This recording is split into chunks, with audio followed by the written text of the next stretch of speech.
Who would you rather buy stuff from?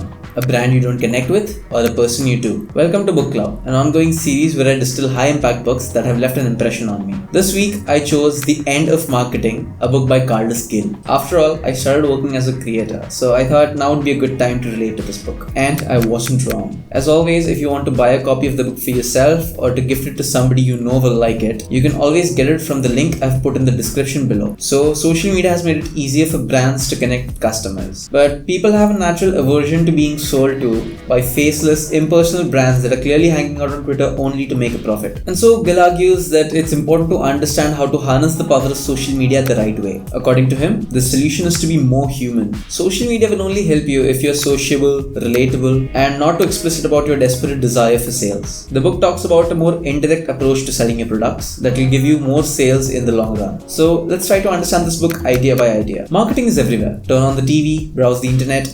Everywhere you look, you'll find ads. But when was the last time you saw an ad and actually decided to buy that thing? Now think about this. When was the last time you bought something? A song, some clothes, even a holiday, because it was recommended to you by friends or people you follow online. For me, I booked tickets to a trek that my editor recommended to me just this morning. Okay, so let's say you want to sell your product. The obvious traditional approach is to make a load of ads in print and online, which forcefully tell people to buy it now. But that sort of aggressive marketing turns people off. Nobody likes a hard sell, especially now that you can buy anything, anytime, and from anywhere. What that means is your goal shouldn't be to market. It should be to get people to talk to each other about your brand. The truth is, people buy from other people, and social media is a great way to get them to do this. As per the author's experiences, some of the best marketers he's come across are people who follow him on multiple social media platforms, from LinkedIn to Twitter to Facebook. These marketers interact with him, get to know him, and become a part of his life. And they only try to sell him stuff when they know the time is right. Say one day Gil wakes up, looks into the mirror and hates what he sees. And then he asks for recommendations for a gym to his friends online. Then and only then one of these marketers might slip him a DM about their own gym. And coming from someone he knows, that will be a message very hard to ignore. If you haven't seen the movie Castaway, the protagonist in the movie played by Tom Hanks gets stranded on an island. When he can't make contact with anyone, he starts talking to a volleyball he calls Wilson. Bad social media posts can feel a bit like that. It's as if you're yelling and yelling, but nobody's really listening. But the thing is, you're not stranded on an island. There are people all around you. You just need to work out how to engage them. One quick way is to ask your followers questions. Questions like, what's the best thing you've bought recently? Or what's your favorite emoji? Might sound basic, and they are, but they still spark a conversation, and that's the most important thing. In fact, I've been doing this for the past 2 years, just not for the same reasons. Each week, I ask my followers on Instagram one thought-provoking question. Ideally, one that they can relate to. For me, it was a means to learn to communicate my ideas better and to get people around me to start thinking deeply. But this totally blew up my DMs with people that wanted to share their own opinions or who wanted to know mine. You can follow me on Instagram, by the way, on this ID or from the link in the description. The point is, whatever you do to get people's attention, you need to follow up on it too. In other words, you need to be social.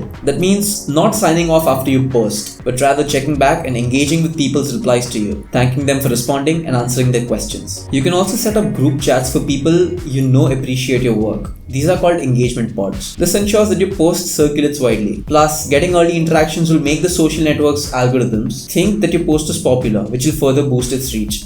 In 2018, the American chain International House of Pancakes, IHOP, decided to change things and rename themselves IHOB. The controversial B stood for burgers. As you can guess, they were shifting the focus of the menu. So, the rival burger outlet, Wendy's, put out this tweet. Can't wait to try a burger from the place that decided pancakes were too hard. While of course, an official account has to stay on message, it's vital to let a little bit of personality shine through. This tweet from Wendy's is a great example of how it is possible to be entertaining as well as promote your brand at the same time. Social media is full of opportunities for you and your brand to express your personality. So you need to hunt them out. You should search through social networks like Twitter and Instagram for mentions of your brands and your competitors, even those you're not tagged in. Of course, not every brand can be like Wendy's. It would frankly be weird for an insurance company to act like that online. But you can still make an impact by creating fresh, relatable content that your target audience wants to see. For more serious-minded companies, the key is education. Think about what people want to know about insurance or whatever else, and find a fun, relatable way to share that information with them. Here's a good way to put it. Try to become well known not for what you sell, but for being you.